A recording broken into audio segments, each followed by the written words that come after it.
On this episode, the mysterious unsolved murder of JFK Mistress and Washington, D.C. socialite Mary Pinchot Meyer. I just sort of sat up and sort of pulled myself together and got oriented. And then immediately this thought came through of understanding why my father had called Ben Bradley right after the murder. My father knew about the murder. He knew what was going on. The CIA was controlling the whole operation, and it was clear to me that he had a role, an assignment in this assassination, and that was it. Welcome to your Friday. Now, just a reminder, later in this episode, a return visit from Christian D. Cadieux from Paranormal Contractors. Also this episode, I'm presenting another in an ongoing series of episodes pertaining to the JFK assassination as the 55th anniversary approaches. Here on Conspiracy Unlimited, we've been looking at the public execution of the 35th president from various angles. Earlier this week, I interviewed author-researcher Ed Haslam about his book, Dr. Mary's Monkey, which documented the murder of a renowned cancer doctor and how she was connected to David Ferrie and Lee Harvey Oswald and the murder of JFK. And I also spoke with the granddaughter of Orville Nix, who filmed the assassination on November 22nd, 1963. The Nix film has been overshadowed by the Zapruder film, but it's very important because it shows the assassination from the opposite angle, facing the grassy knoll. Today, an interview with Peter Janney, author of Mary's Mosaic, the CIA conspiracy to murder John F. Kennedy, Mary Pinchot Meyer, and their vision for world peace. Who really murdered Mary Pinchot Meyer in the fall of 1964? Why was there a mad rush by CIA counterintelligence chief James Angleton to locate and confiscate her diary? Had Meyer finally put together the intricate pieces of bewildering conspiratorial mosaic of information that revealed a plan to assassinate her ally and lover, President Kennedy? And was it mere coincidence that Mary Meyer was killed less than 3 weeks after the release of the Warren Commission report? Drawing on years of painstaking research and interviews, much of it revealed here for the first time, author Peter Janney traces the most important events and influences in the life of Mary Pinchot Meyer, including her exploration of psychedelic drugs as a protege of Timothy Leary and her support of her secret lover, the President of the United States, as he turned away from the Cold War toward the pursuit of world peace. The 50th anniversary of President Kennedy's assassination and Mary Meyer's has come and gone, but their deaths remain a haunting harbinger of America's fall from grace. Peter Janney grew up in Washington, D.C. during the 1950s and 1960s. His father was a high-ranking CIA official and a close friend of Richard Helms, James Angleton, and Mary Meyer's husband, Cord Meyer. A graduate of Princeton, Peter is a clinical psychologist who lives by the sea in Beverly, Massachusetts. Peter Janney, how are you? Great to be with you and your listeners this evening, Richard. Our pleasure. Peter, give us a thumbnail sketch of this late Washington socialite, Mary Pinchot Meyer. Who was she? Well, this was a woman of my parents' generation, you know, the sort of post-World War II generation, most of the who'd been born in the late, you know, early 1920s, a little bit before, a little bit after. And Mary Pinchot, as, you know, a young maiden, was arguably one of the most beautiful women of an entire generation. And she was raised in a very aristocratic, progressive New York family. Her mother was a well-known journalist, Ruth Pinchot. Her father, Amos Pinchot, was one of the co-founders of the American Civil Liberties Union. They had a certain amount of money. Her uncle was Gifford Pinchot, a two-time governor of Pennsylvania. And during her upbringing, Richard, you know, this was a family that really put up a lot of premium on their children becoming independent, both emotionally and intellectually, and they were encouraged to, in a sense, cultivate a state of independence. And you had a personal relationship to the family. Her son was your best friend. Her son was my best friend. He was accidentally killed when we were both 9 years old in a car accident. which precipitated a huge grief reaction for me in my life. But my mother had gone to college with Mary Pinchot. They were in the same class at Vassar College, the class of 1942. And our fathers both worked at the CIA. Both were very high officials, both hired by Allen Dulles right after the inception of the CIA in 1947. So I was, kind of known as a CIA brat. There were a number of us who our families socialized together. But Mary was something very, very different. She was unlike any other adult I knew as a child. Right. She was very present when she talked with you or you talked with her. You really felt like she was actually listening and just not trying to brush you off in some way. Very contactful individual. Right, a painter, a poet, and also her brother-in-law was Ben Bradley of the Washington Post. That's right. He wasn't at the Post, at that time, but he was, head of Newsweek. And he was actually the Washington bureau chief of Newsweek. Right. Soon he would be recruited by the Washington Post in 1965. Right, and good friends with James Jesus Angleton's wife. The connections to the CIA. Ex-husband was Cord Meyer, a CIA. Unusual that Jack Kennedy, obviously, we know of his penchant for extramarital affairs. It was once quoted as, arriving at a party, and he said, where are the broads? Well, Mary Pinchot Meyer was not, just another one of his broads, quote, end quote. This relationship with Mary actually was engendered in 1936. JFK came back to Choate School after he had graduated. He was a freshman at Princeton that year, but he had spent he was sick a lot that year. And I think he was trying to sort of get back into the social game. So he went back to his high school or prep school winter festivities weekend in the winter of 1936. And Mary was the date of William Atwood, who was 2 years behind JFK, and for your listeners, Bill Atwood would eventually become JFK's ambassador to Guinea after he was president. He also orchestrated a very secret rapprochement with Fidel Castro in the fall of 1963. But that's when, in the winter of 1936, was when JFK first laid eyes on Mary, and he was mesmerized by her. He couldn't restrain himself from cutting in on Bill Atwood on the dance floor. And Bill Atwood happened to be, a little bit sick that evening, so he had to run upstairs every often and gargle with Listerine because he had a really bad sore throat.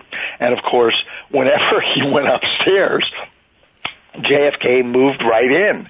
So there was this sort of, it wasn't a feud, but, there was a certain amount of competition that went on at that time.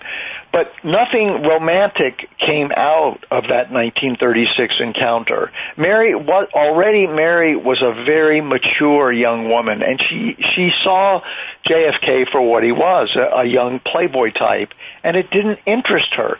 However, they did keep in touch. They did cross paths during college.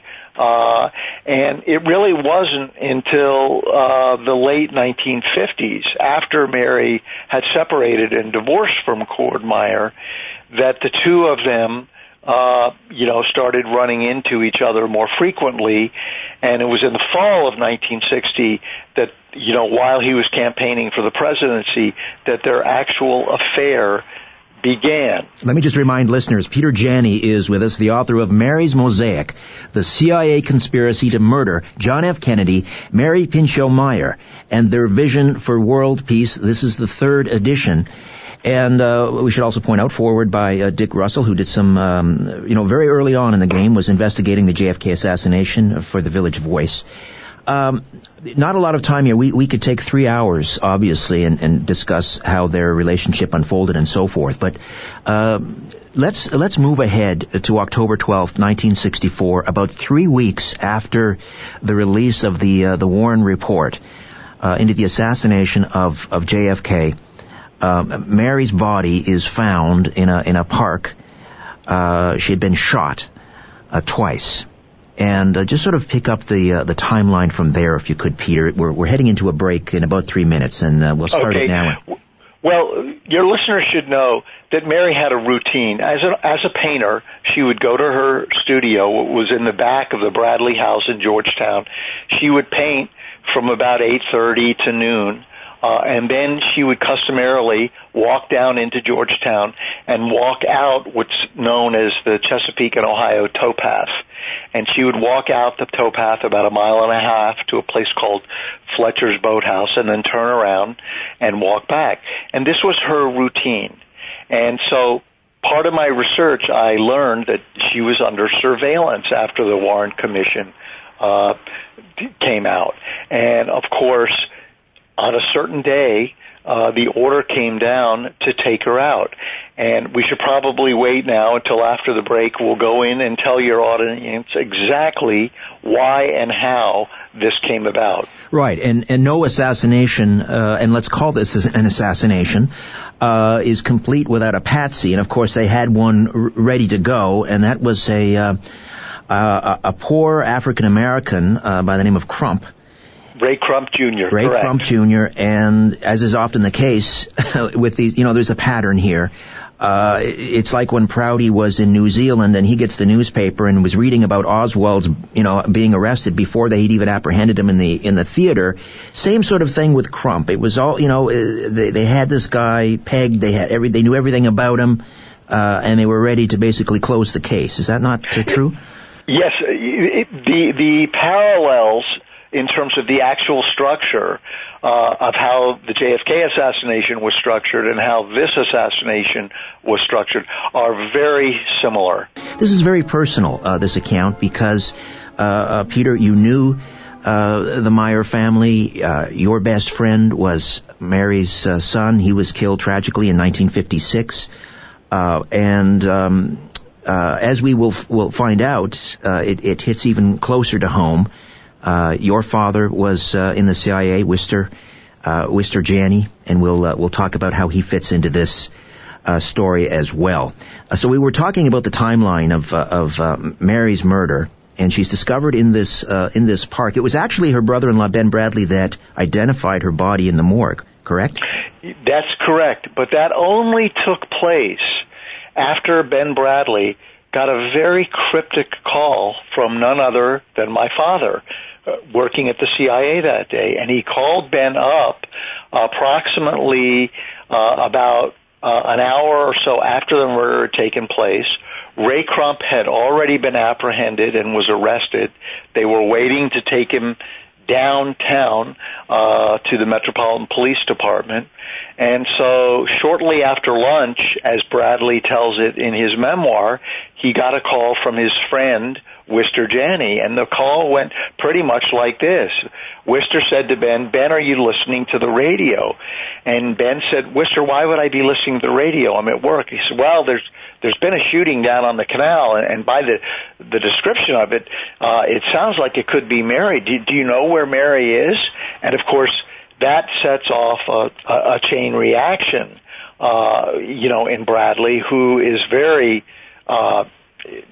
stunned by what he's being told. In any case, he leaves work, and it isn't for several hours later where the police show up at Bradley's house, having been to every other Meyer residence in the immediate area, and said to him, "Mr. Bradley, I think we may have your sister-in-law down at the morgue. Would you please come down and identify the body?" At which point he did.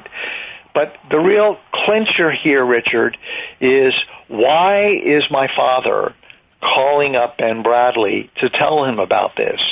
And after years of struggling with this was part of the CIA controlling the entire scenario.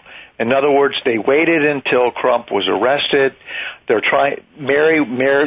police had no understanding of who the body was. There was no identification on Mary. The only thing that they eventually saw was that inside of the gloves she was wearing, there was a name tag that said Meyer on it. And that was the only clue that eventually led the police to go to her house and find that no one was there. And by elimination, it became apparent that the body in the morgue was that of Mary Meyer. And Mary Meyer's affair with President Kennedy was not public knowledge until, was it the National Enquirer that actually broke the story in 1976? But obviously others knew, were well aware. I'm assuming the Secret Service and the CIA. There was a close group of Mary's friends that knew. I would say less than 5. Ben Bradley maintains that he didn't know about the affair. I kind of doubt it. And of course, her sister maintains that she didn't know about the affair, which I think is probably true. Mary was a very private person, and I think she made it clear to JFK that, look, if they were going to do this, he needed to play ball with her and basically, try and be as secretive about this as possible. So there's this little dance that JFK does when he gets together with Ben Bradley and his wife, who is Mary's sister, and of course he pretends to be very doting on Mary's sister, thinking that she is his ideal woman, but it's just for show. Secretly, JFK is really head over heels in love with Mary. He told his dear friend Charlie Bartlett, who was the Washington editor of the Chattanooga Times newspaper, who JFK confided to a lot, that he was in love with Mary. He told Kenny O'Donnell, his special assistant, his closest assistant in the White House, that after he left the presidency, he was going to divorce Jackie so that he could be with Mary. This was what I call, as a psychologist, a relationship of redemption. I think JFK saw in Mary, for the first time, a woman who he could really trust and respect, and who was not going to play games with him, nor was she going to tolerate any kind of games from him. So all through the book, your readers will see that there are little vignettes, of stories that I have tried to footnote over the years that really show that Mary was saying, look, if you want to hang with me, you better get your stuff together, because I'm not going to put up with this crap.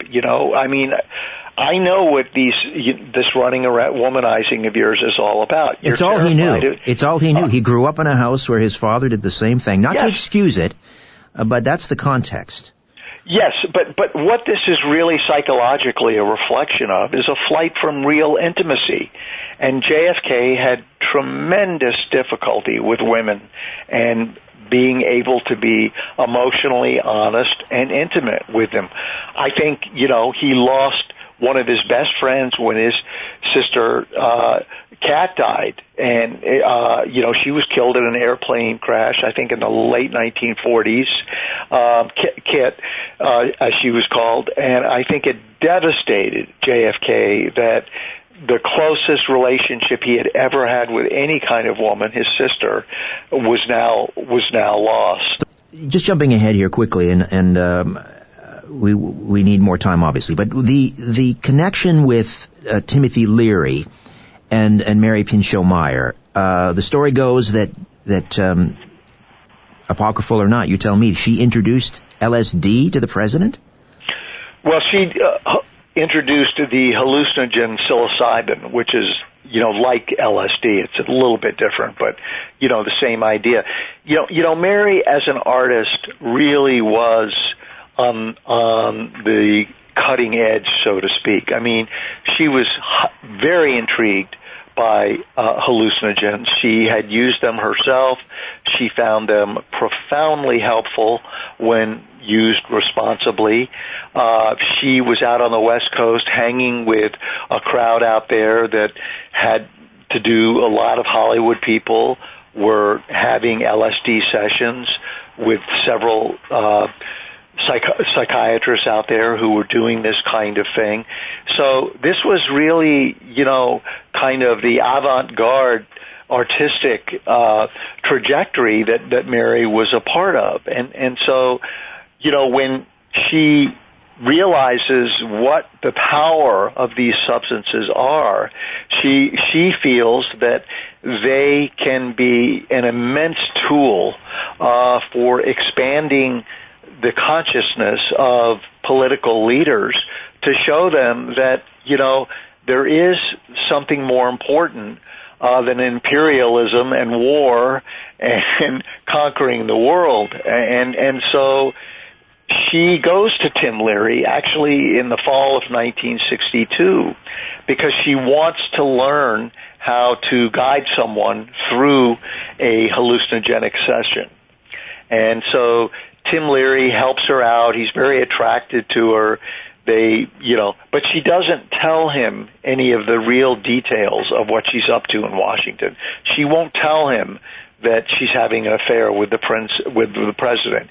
She won't tell him that she's organized several other women, one of whom I believe was Katharine Graham of the Washington Post, who are interested in giving some of the more important leaders in Washington the opportunity to experience what this is all about. It reminds me, flash ahead to the late 60s, early 70s, when Grace Slick from Jefferson Airplane, I think she was attending a Nixon's daughter's wedding, and she tried to slip some acid into Nixon's coffee, if memory serves. But was President Kennedy actually, I don't know, to use the vernacular, tripping out in the White House?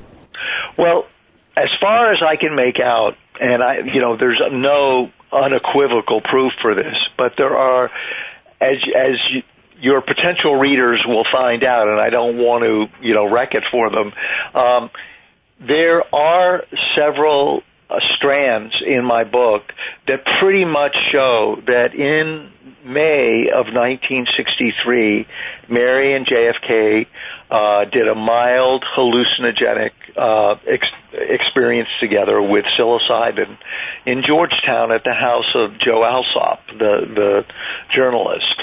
And so you fast forward several weeks into June 10th, 1963, where JFK gives this historic American University commencement address on world peace. Right. Some say that may have been the nail in his coffin, that speech. That's exactly right. I mean, and it's very clear at that point, coming out of the Cuban Missile Crisis that previous fall in October of 1962, where arguably it was the most dangerous moment in all of human history. JFK comes out of that, as does Nikita Khrushchev, realizing that this is insane, that they can never allow this kind of thing to happen again, that they damn near destroyed the planet. I mean, it literally, Richard, you and I, if there had been a thermonuclear war back in the fall of 1962, you and I would not be sitting here talking today. It would have just been devastating in terms of life as we know it on planet Earth. Yeah, I don't think people appreciate, young people in particular, how close we were. I've talked to people out on the West Coast who lived through this and were telling me how at one point they're listening to the radio, they'd stop the car, pulled over, and were literally hugging each other and saying goodbye to each other. That's how close we were. Yes.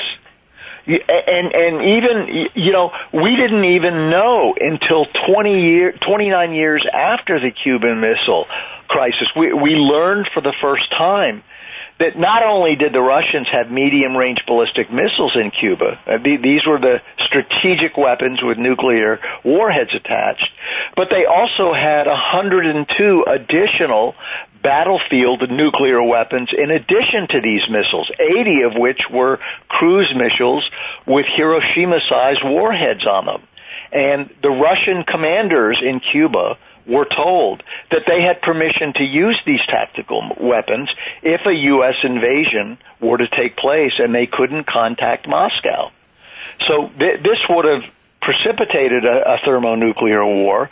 The entire planet would have descended into a nuclear winter with tremendous fallout, causing mutations, sickness for generations. This is in addition to sunlight being blocked from the Earth for at least 5 years. Right. Temperatures would have fallen, plant life would have died, and our entire food chain would have been destroyed. I mean, it would have been a global catastrophe that the likes of which we can't even imagine.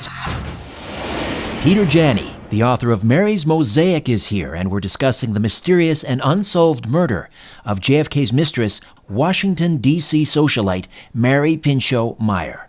All right, I'm guessing in the aftermath of Mary's murder, those who were really responsible, and again, they tried to pin it on this Ray Crump Jr., African-American, but immediately following her murder, there is a mad scramble to locate a missing diary. That's right. And only 2 or 3 of Mary's friends knew that she was keeping a diary where she was not only keeping a diary of their affair together, but all of 1964, up until her death, Mary was doing her own research on the assassination. And, being who she was, she had quite a bit of access to high-level people in Washington who basically had told her this, in fact, was a conspiracy. I mean, Kenny O'Donnell, again coming back to Kenny, who was JFK's chief assistant, he told House Speaker Tip O'Neill years later that they were driving into an ambush in Dallas. The shots were coming from the grassy knoll, not from, behind in the Texas School Book Depository, although there were actually 3 teams. There was triangulated gunfire that eventually took JFK out. Right. Who has the power to change the parade route? Certainly not Lee Harvey Oswald. Or the Mafia. Right. Or the anti-Castro Cubans. Right. You see, I mean, this was a government conspiracy at the highest level, logistically orchestrated by the CIA, and the project manager was Alan Dulles. Make no mistake about it. Now, the diary, in addition to containing her own notes as she's trying to piece together the murder of her lover, JFK, was there also, as there was reported to be with Kennedy and Marilyn Monroe, was there pillow talk, discussions, other things, national security type issues in that diary? I don't know, because I never actually saw the diary. I do have some sense that, yeah, there was a lot of pillow talk about a number of things, because JFK really looked toward Mary as one of his chief allies. I mean, his turning away from the Cold War toward world peace, this was a very lonely decision on his part, because that meant he abandoned the entire national security apparatus.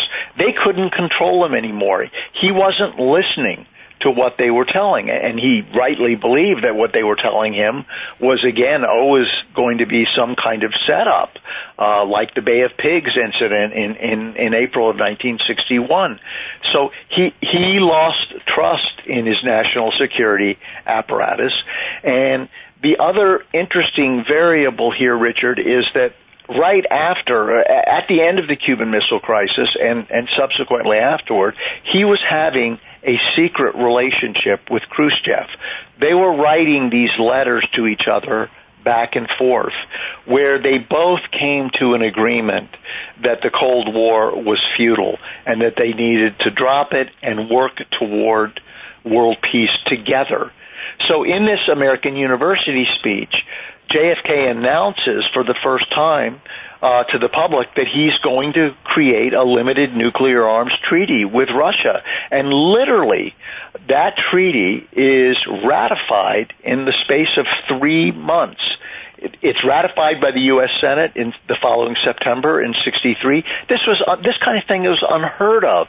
And of course, had the CIA been a part of this treaty or the Pentagon part of this treaty, they would have never gotten it ratified. He abandoned the national security apparatus in order to get this done. But that was just one instance of his world peace initiative.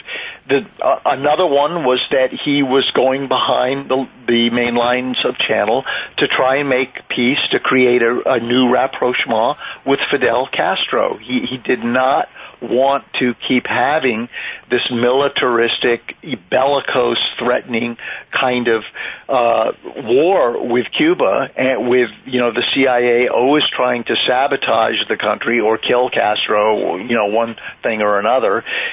JFK was going underground to try and reach Castro to see what they could do to work together and come together. The third thing that he was doing, and there were more than three, but I'm just going to give you the highlights of something really important. In November of '63, early November, he goes to the UN and he announces that he wants to go to the moon with Russia, that this is going to be a joint space venture. And this would have been the ultimate symbol of the end of the Cold War. Had the U.S. and Russia gone to the moon together, we would be living on a very different planet. Peter, this journal, was it ever located? Parts of the real diary were located. I was never able to come in contact with it, but I did know two people who did. One of them was an author by the name of Leo D'Amour, who came on the scene before me. I met Mr. D'Amour. We became quite good friends in the space of about a year and a half. And then, in the fall of 1965, Mr. D'Amour commits suicide under very suspicious circumstances. So this is another, one of those events, Richard, where, people are dropping like flies, and the nature of their death is increasingly suspicious. But I do know that Leo D'Amour had certain parts of Mary's diary, and he did tell me that there were a lot of things written about what actually was going on in Dallas. Of course, there were things written about the nature of their affair, their hallucinogens discussion, and eventual experience together, things like that. The Joint House Committee on Assassinations in the late 70s, which actually in its report said that there was a conspiracy, likely a conspiracy to kill Kennedy. Right. They saw documents which they weren't allowed to divulge. These are documents that are to be sealed until the year 2029. And I believe those same documents were seen by members of a subcommittee on the Church Committee. Right. These documents, were they referred to, or any information in those sealed documents, were they referred to in Mary's diary? Well, I couldn't say for sure. I do know that, in terms of what Senator Richard Schweiker of Pennsylvania finally came out and say. I mean, he said very publicly, and I'll quote it. He said, "We don't know what happened in Dallas, but we do know Oswald had intelligence connections. Everywhere you look with him, there are the fingerprints of intelligence." Now, he went on to have another interview with an author that I know, David Talbot, and he told David Talbot right out front. He said, what I saw proved to me that Oswald was the product of a fake defector program that was run by the CIA. In other words, this defection, this alleged defection that Oswald went to Russia, gave up his U.S. citizenship. This was this was a system that the CIA used to get people to Russia to see if they could come out with, useful intelligence. Right. There were probably a dozen Oswalds running around in places like Minsk and so forth around that same time. Absolutely. Absolutely. And of course, being who I was, Richard, I was able to get access to certain former CIA personnel, and because they knew my father, they were willing to talk to me when they generally don't talk to journalists. But one of them was a very well-known CIA officer by the name of Victor Marchetti. He's written several books. He left the CIA. He became very disillusioned with what they were doing. He worked for my father at one time. He confirmed for me and for another author that Oswald was trained at this place in Nags Head, North Carolina, something called the Illusionary Warfare Training Program. It was run by the Office of Naval Intelligence. And there are other people who have come forward and said that they saw Oswald there. So, I mean, what your listeners really need to understand is that we have all been duped by our government, particularly in this case, the Warren Commission report. It really isn't worth the paper it's printed on. Who was feeding Mary this information about her lover's murder? Was it someone in the intelligence gathering organizations? Was it journalists? Who was telling Mary these things that she was jotting down in the diary that perhaps was responsible for her death? I only know of one person for sure, and that would be Kenny O'Donnell, JFK's chief assistant, because he was riding in the car directly behind JFK.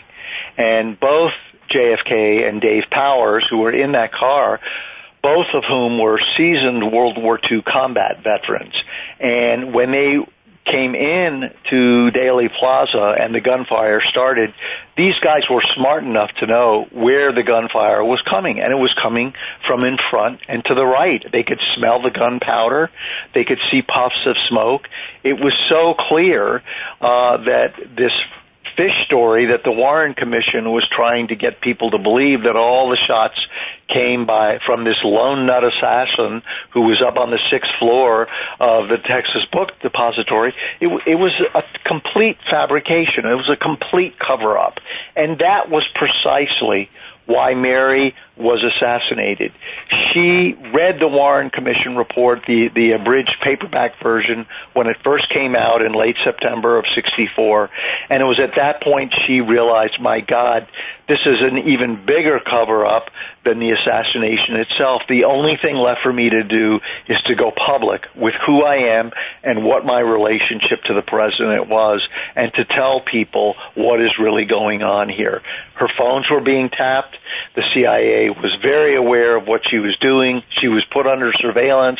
They knew what her routines were, and a decision was made to make it look like a random act of violence out on the Canal Towpath on October 12th, and that's when they took her down.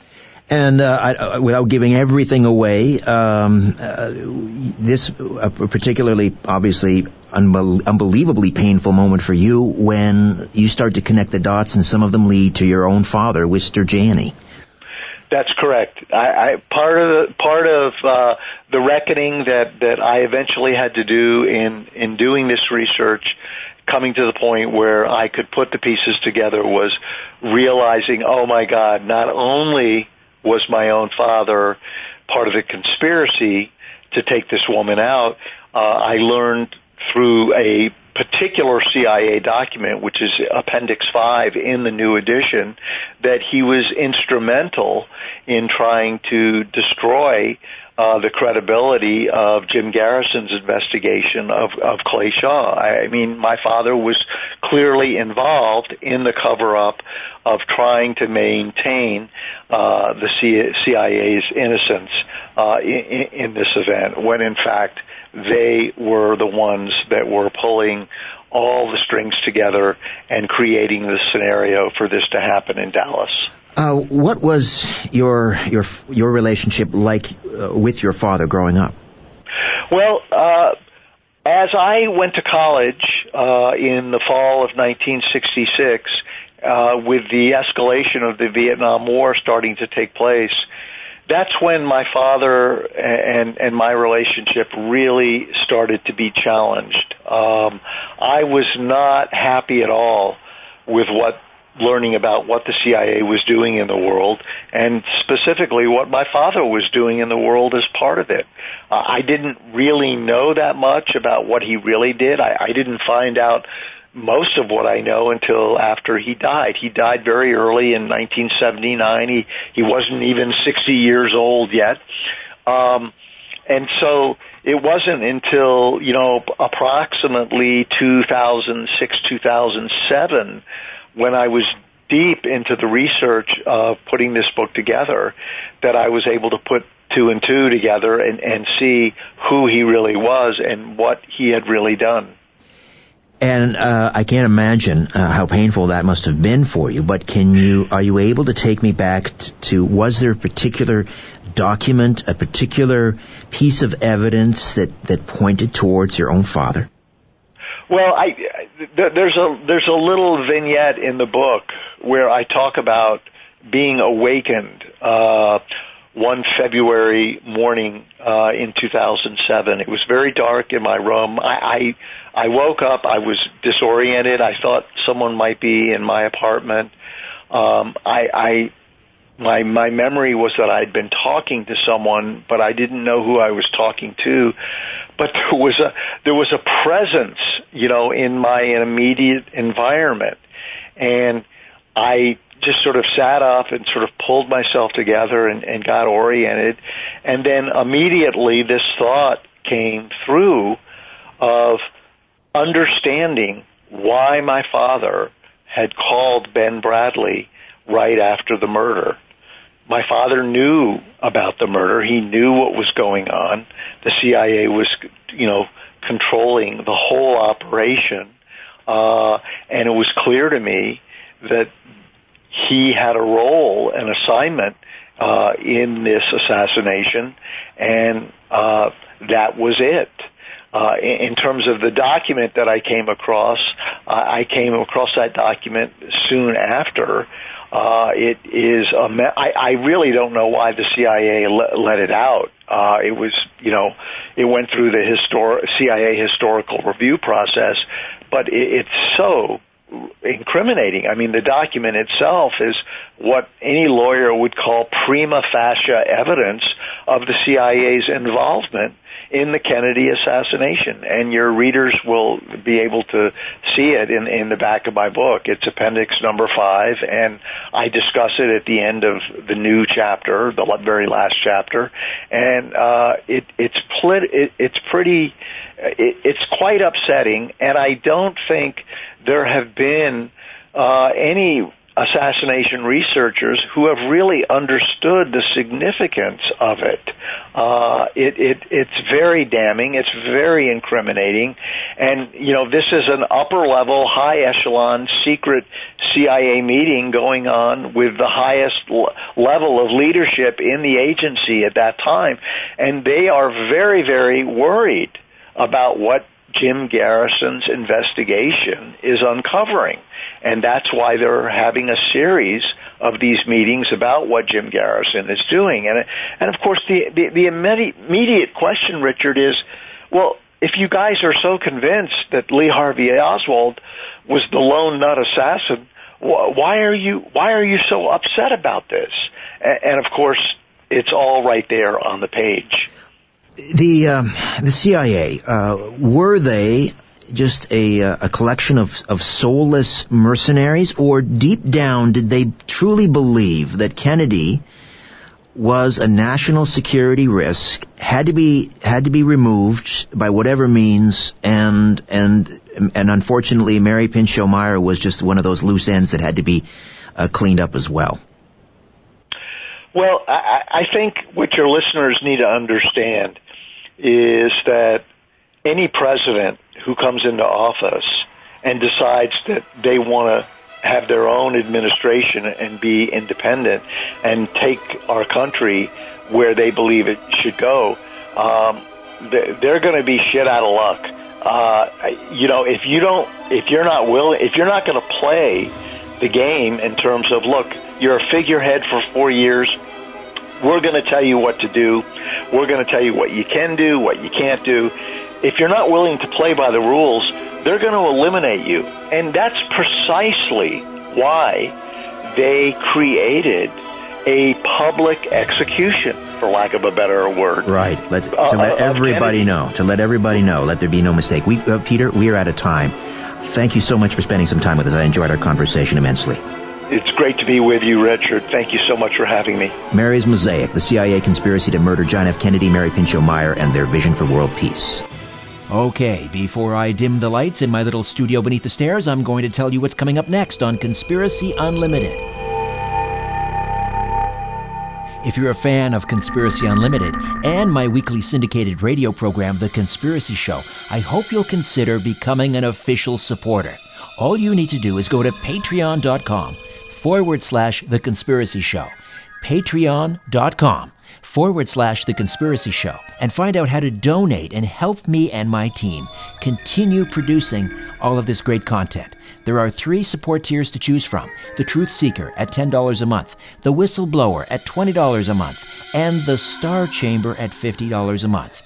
Donors gain access to exclusive monthly live chats with me, and you'll also be eligible for monthly draws for fabulous shows and podcast merch. Patreon.com/The Conspiracy Show. Your support is so important, and as always, greatly appreciated. Coming up next time, I'm dipping into my audio archives and dusting off a classic interview with the late, great JFK assassination researcher Jim Marrs. Until then, I'm Richard Serrett. So long for now. A new Conspiracy Unlimited with Richard Serrett drops every Monday, Wednesday, and Friday at conspiracyunlimitedpodcast.com. Blow your mind. That is all for now.